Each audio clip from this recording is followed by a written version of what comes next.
Subscribe करें हमारे channel my 2AM horror stories को मजीद डरा देने वाली हॉरर स्टोरीज के लिए। बेल आइकन को प्रेस करना मत भूलें। दोस्तों, आज की जो स्टोरी मैं आपके साथ शेयर कर रही हूँ वो स्टोरी बहुत ही मज़ेदार है, लेकिन काफ़ी डरावनी भी है। इसलिए कंप्लीट माहौल बनाएं, हैंड फ्री लगाएं, लाइट्स ऑफ करें और इस हॉरर स्टोरी को एंजॉय करें। लेकिन आपने स्टोरी का कोई भी पार्ट स्किप नहीं करना, ताकि आपको आखिर तक कंप्लीट स्टोरी समझ में आए। तो आइए इस स्टोरी को शुरू करते हैं। वीडियो अच्छी लगे तो वीडियो को एक लाइक लाजमी दें और चैनल पे पहली बार आए हैं तो अभी चैनल को सब्सक्राइब भी कर लीजिए, ताकि मैं जैसे ही कोई नई स्टोरी पोस्ट करूं तो सबसे पहले आपके पास उसका नोटिफिकेशन आ जाए। चलिए आज की कहानी शुरू करते हैं। ये वाकया है 3 दोस्तों का और ये एक भयानक सफर के बारे में है। हमारी इंटर की छुट्टियां होती है तो हम तीनों दोस्त आपस में प्रोग्राम बनाते हैं कहीं घूमने जाने का। क्योंकि छुट्टियां काफ़ी तवील थी, इसलिए घर में बैठ के बोर होने का इरादा किसी का भी नहीं था। मैं यानी कि शाहिद और मेरे 2 दोस्त, एक दोस्त मेरा पड़ोसी ही है और एक मेरे कॉलेज का दोस्त है, वो भी हमारे मोहल्ले में ही रहता है। तो हम तीनों दोस्तों ने प्रोग्राम बनाया कि क्यों ना आउट ऑफ स्टेशन जाके मज़े किए जाएं। घूमने तो जाना ही था, तो हमने कहा इस दफ़ा प्लान कुछ आउट ऑफ स्टेशन का रखते हैं। क्योंकि कुछ सर्दियां आने वाली थी, मौसम बहुत ही मज़ेदार था, तो हमने प्रोग्राम बनाया कि हम मरी चलते हैं। 1 हफ्ते के लिए जाएंगे, खूब हल्ला गुल्ला करेंगे, मौज मस्ती करेंगे और फिर वापस आ जाएंगे। बस हमने यही सोच के अपना सामान पैक करा और हम सब मरी के लिए निकल गए। हमें रास्ते में बहुत ही मज़ा आता है, बहुत ही खुशगवार मौसम था और ये सफ़र को हम बहुत ही इंजॉय करते। बहरहाल रात का टाइम आता है और हम मरी पहुंच जाते हैं। मरी का मौसम बहुत ही खुनकी वाला और मज़ेदार सा था। हल्की हल्की बारिश भी हो रही थी, जिसकी वजह से मौसम बेहद खुशगवार महसूस हो रहा था। बहरहाल जी, हम मरी तो पहुंच जाते हैं, लेकिन अब हमने रहने का कोई इंतज़ाम करना होता है। मरी में छुट्टियों की वजह से काफ़ी रश होता है, होटलों में तो कहीं पे भी कोई गुंजाइश नहीं थी। तो हम दोस्त सोचते हैं कि क्यों ना हम कोई गेस्ट हाउस या रेस्ट हाउस बुक करा लेते हैं। इस तरीके से हमारे साथ किसी की इंटरफेरेंस भी नहीं होगी और हम थोड़ा सा एंजॉय भी कर लेंगे। तो यहाँ पर हम रेस्ट हाउस ढूंढने के लिए थोड़ा आगे जाते हैं। 1-2 लोगों से पूछते हैं तो लोग हमें कहते हैं कि थोड़ा आपको आगे जाना पड़ेगा, क्योंकि रात का वक्त था, इसलिए अब वहाँ पर आहिस्ता आहिस्ता अंधेरा बहुत बढ़ गया था और हर तरफ एक वीरानी छा गई थी। हम लोग रेस्ट हाउस की सर्च में इधर उधर घूम रहे होते हैं। काफ़ी आगे वॉक करने के बाद बिलाखिर हमें जंगलों के पास एक छोटा सा रेस्ट हाउस नज़र आता है।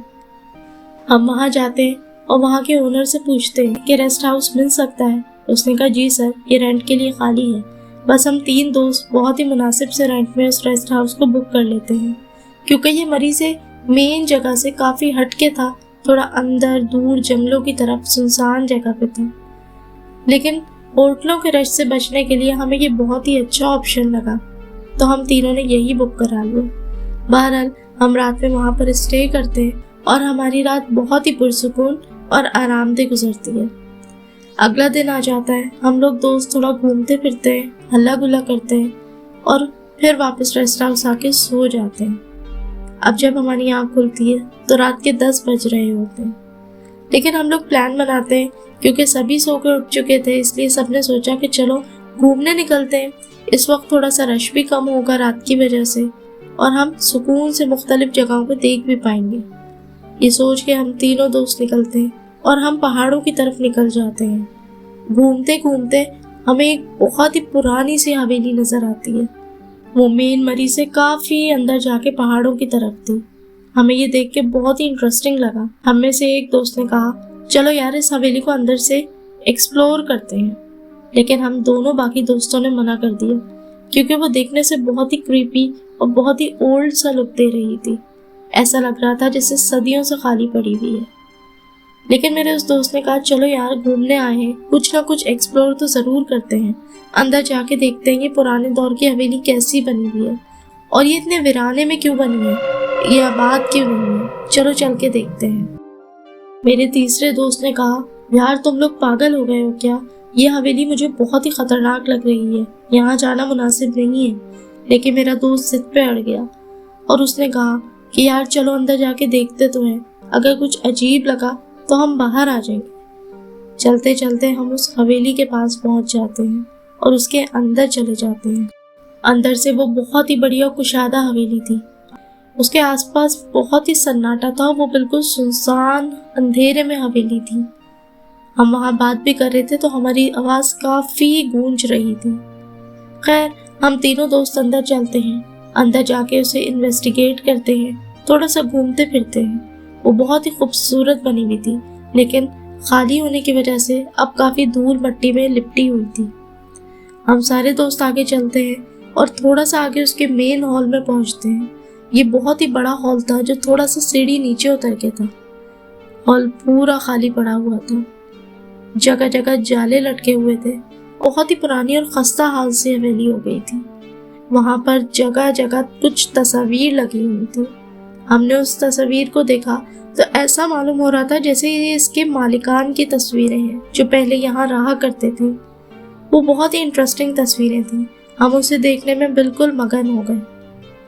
हर एक तस्वीर के अंदर कोई बूढ़ा, कोई जवान या कोई बच्चा मौजूद था, जिससे लग रहा था कि ये यहीं के रिहायशी थे। अब वो हवेली क्यों खाली है और उसका कोई वारिस या मालिक मौजूद क्यों नहीं है, ये हमें जानना था। तभी एक अजीब सा वाकया होता है। हमें एक हल्की सी चीख सी सुनाई देती है। वो बहुत ही हल्की थी। मैं अपने दोस्त की तरफ मुड़ता हूँ, उसे बोलता हूँ, यार क्या तुम्हें कोई चीख की आवाज़ सुनाई दी? लेकिन मेरा दोस्त कहता है, नहीं, मुझे तो कोई आवाज़ नहीं आई।